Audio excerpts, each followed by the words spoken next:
فإن أعرضوا فقل أنذرتكم صاعقة مثل صاعقة عاد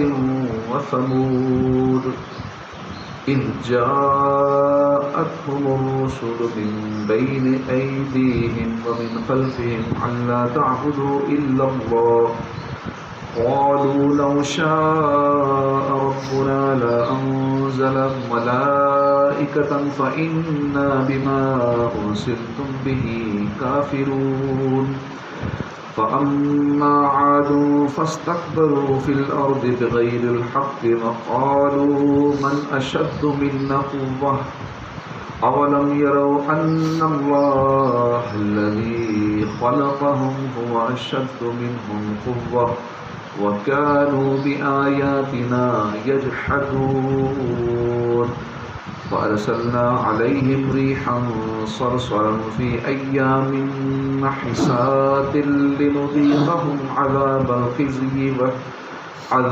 الخزي في الحياة الدنيا ولعذاب الآخرة أخزى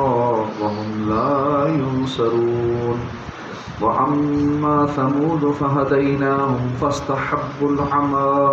على الهدى فأخذتهم صاعقة العذاب الهون بما كانوا يكسبون ونجينا الذين آمنوا وكانوا يتقون. اللہ کے نام سے شروع ہے مہربان رحمت والا. فإن أعرضوا فقل أنذرتكم، پھر اگر اعرضوا وہ منہ پھیریں، فقل تو تم کہہ دو انذرتکم میں تمہیں ڈراتا ہوں، صاعقۃ ایک کڑک سے، مثل صاعقۃ عاد و ثمود عاد اور ثمود کی کڑک جیسی، اذ جاءتہم جب ان کے پاس آئے رسول من بین ایدیہم ان کے آگے، ومن خلفہم اور ان کے پیچھے، اللہ تعبدوا الا اللہ اور کہا کہ تم عبادت نہ کرو مگر اللہ کی. قالوا انہوں نے کہا لو شاء ربنا اگر ہمارا رب چاہتا، لانزل تو ضرور اتارتا، ملائکۃ فرشتوں کو، فإنا بما ارسلتم تو بے شک ہم، بما ارسلتم به اس کا جس کے ساتھ تمہیں بھیجا گیا، کافرون انکار کرنے والے ہیں. فاما پس بہرحال عاد فاستکبروا فی الارض تو انہوں نے تکبر کیا زمین میں، بغیر الحق بغیر حق کے بغیر نا حق، وقالوا اور انہوں نے کہا من اشد منا قوۃ کون زیادہ سخت ہے ہم سے قوت میں، اولم یرو اور کیا انہوں نے نہ دیکھا، ان اللہ الذی خلقہم کہ اللہ جس نے انہیں پیدا کیا، وہ اشد منہم قوۃ اور وہ زیادہ سخت ہے ان سے قوت میں، وکانوا بآیاتنا یجحدون اور وہ ہماری آیتوں کا انکار کرتے تھے. فارسلنا تو ہم نے بھیجی، علیہم ان پر، ریحا صرصرا ایک تیز آندھی، فی ایام نحسات ان کے منحوس دنوں میں، لنذیقہم تاکہ انہیں ہم چکھائیں، عذاب الخزی رسوائی کا عذاب، فی الحیات الدنیا دنیا کی زندگی میں، ولعذاب الآخرہ اور ضرور آخرت کا عذاب، اخزا زیادہ رسوا کن ہے، وہم لا ینصرون اور وہ ان کی مدد نہ کی جائے گی.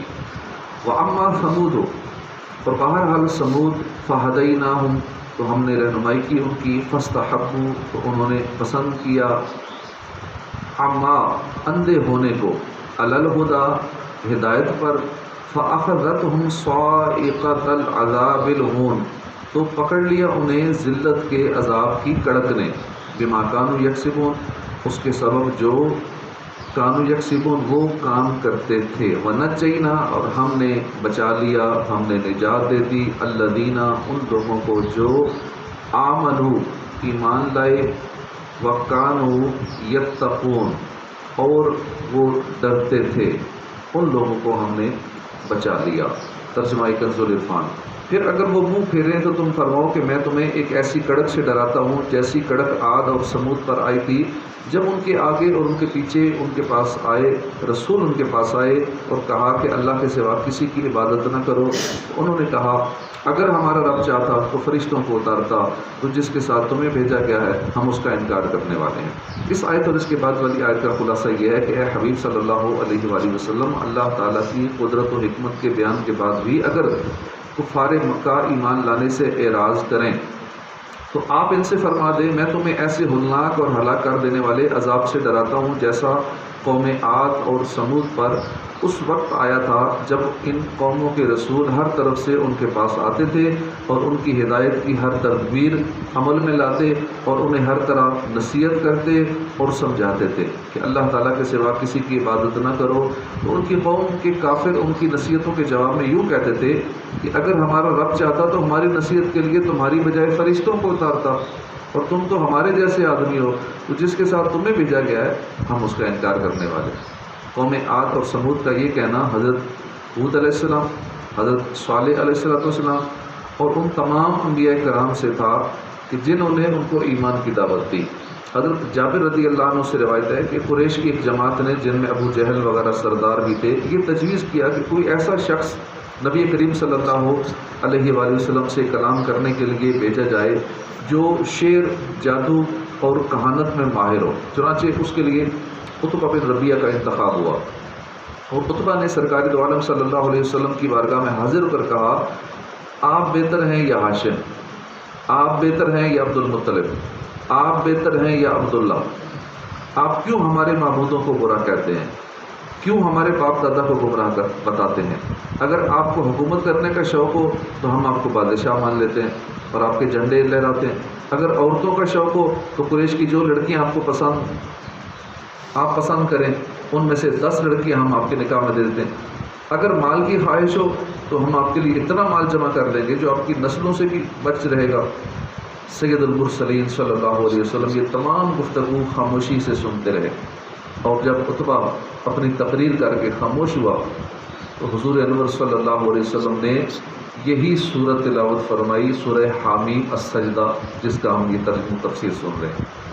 جب آپ اس آیت پہ پہنچے فَإِنْ أَعْرَضُوا فَقُلْ أَنذَرْتُكُمْ صَاعِقَةً مِثْلَ صَاعِقَةِ عَادٍ وَثَمُودَ، اس آیت پر پہنچے تو عتبہ نے جلدی سے اپنا ہاتھ حضور پر نور صلی اللہ علیہ وسلم کے داہنے مبارک پر رکھ دیا اور آپ کو رشتہ داری اور قرابت کا واسطہ دے کر قسم دلائی، اور پھر ڈر کر وہاں سے اپنے گھر بھاگ گیا۔ جب قریش کے لوگ اس کے مکان پر پہنچے تو اس نے تمام واقعہ بیان کر کے کہا کہ خدا کی قسم محمد صلی اللہ علیہ وسلم جو کہتے ہیں نہ وہ شعر ہے، نہ وہ جادو ہے، نہ وہ کہانت ہے، کیونکہ میں ان چیزوں کو خوب جانتا ہوں، اور میں نے ان کا کلام سنا جب انہوں نے آیت فَإِنْ أَعْرَضُوا پڑھی تو میں نے ان کے داہنے مبارک پر ہاتھ رکھ دیا اور انہیں قسم دی کہ بس کریں، اور تم جانتے ہو کہ وہ جو کچھ فرماتے ہیں وہی ہو جاتا ہے، ان کی بات کبھی جھوٹی نہیں ہوتی، اس لیے مجھے یہ اندیشہ لاحق ہو گیا کہ کہیں تم پر عذاب نازل نہ ہونے لگے۔ فَأَمَّا عَادٌ فَاسْتَكْبَرُوا فِي الْأَرْضِ، تو وہ جو عاد تھے، قوم عاد، انہوں نے زمین میں ناحق تکبر کیا اور انہوں نے کہا کہ ہم سے زیادہ طاقتور کون ہے، اور کیا انہوں نے اس بات کو نہ دیکھا کہ وہ اللہ جس نے انہیں پیدا کیا ہے وہ ان سے زیادہ طاقت والا ہے، قوت والا ہے، اور ہماری آیتوں کا انکار کرتے تھے۔ تو ہم نے ان پر ان کے منحوس دنوں میں ایک تیز آندھی بھیجی تاکہ دنیا کی زندگی میں ہم انہیں رسوائی کا عذاب چکھائیں، اور بے شک آخرت کا عذاب زیادہ رسوا کن ہے اور ان کی مدد نہ ہوگی۔ اس سے پہلے قوم عاد کا اجمالی طور پر ذکر ہوا، اور اب یہاں سے ان کا حال اور انجام کچھ تفصیل کے ساتھ بیان کیا جا رہا ہے۔ چنانچہ اس آیت اور اس کے بعد والی آیت کا خلاصہ یہ ہے کہ قوم عاد کے لوگ بڑے طاقتور تھے، بڑے شاہزور تھے، لیکن اس کے ساتھ ناحق تکبر بھی کیا کرتے تھے۔ جب حضرت ہود علیہ السلام نے انہیں اللہ کے عذاب سے ڈرایا تو انہوں نے اپنی قوت پر غرور کرتے ہوئے کہا ہم سے زیادہ طاقتور کون ہے؟ کوئی ہم سے زیادہ طاقتور نہیں، اور اگر عذاب آیا تو ہم اسے اپنی طاقت سے ہٹا سکتے ہیں۔ اللہ تعالیٰ نے ان کا رد کرتے ہوئے ارشاد فرمایا کہ کیا یہ لوگ غافل ہیں، اور ان لوگوں نے اس بات کا مشاہدہ نہیں کیا کہ جس اللہ تعالیٰ نے انہیں پیدا کیا ہے وہ ان سے زیادہ قوت والا ہے، وہ زیادہ قدرت والا ہے۔ مزید فرمایا گیا کہ قوم عاد کا یہ حال تھا کہ وہ ہماری ان آیتوں کا جان بوجھ کر انکار کرتے تھے جو ہم نے اپنے رسولوں پر نازل فرمائی، تو ہم نے ان پر ان کی شامت کے دنوں میں بارش کے بغیر انتہائی ٹھنڈی اور تیز آندھی بھیجی تاکہ اس کے ذریعے ہم دنیا کی زندگی میں انہیں رسوا کر دیں اور رسوا کر دینے والا عذاب ان کو چکھائیں، اور بے شک انہیں آخرت میں جو عذاب دیا جائے گا وہ دنیا کے عذاب سے زیادہ رسوا کن ہے اور وہاں ان کی کوئی مدد نہ ہوگی۔ یہاں آیت نمبر 16 میں منحوس دنوں کا ذکر ہوا ہے۔ اس سلسلے میں یاد رہے کہ کوئی دن کوئی مہینہ حقیقتاً منحوس نہیں ہوتا۔ جس وقت دن یا مہینے میں کوئی گناہ کیا جائے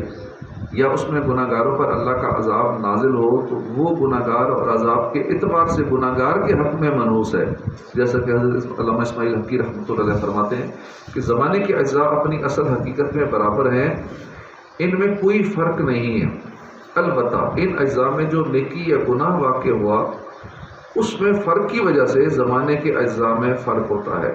تو جمعہ کا دن نیک کام کرنے والے کے اعتبار سے سعادت مندی کا دن ہے اور گناہ کرنے والے کے اعتبار سے اس کے حق میں منحوس دن ہے۔ تو دن سب برابر ہیں، سب مہینے برابر ہیں، ہاں جو اس میں نیکی کرے تو اس کے لیے اچھا ہے، جو گناہ کرے اس کے لیے وہ دن اس کے لیے منحوس ہے۔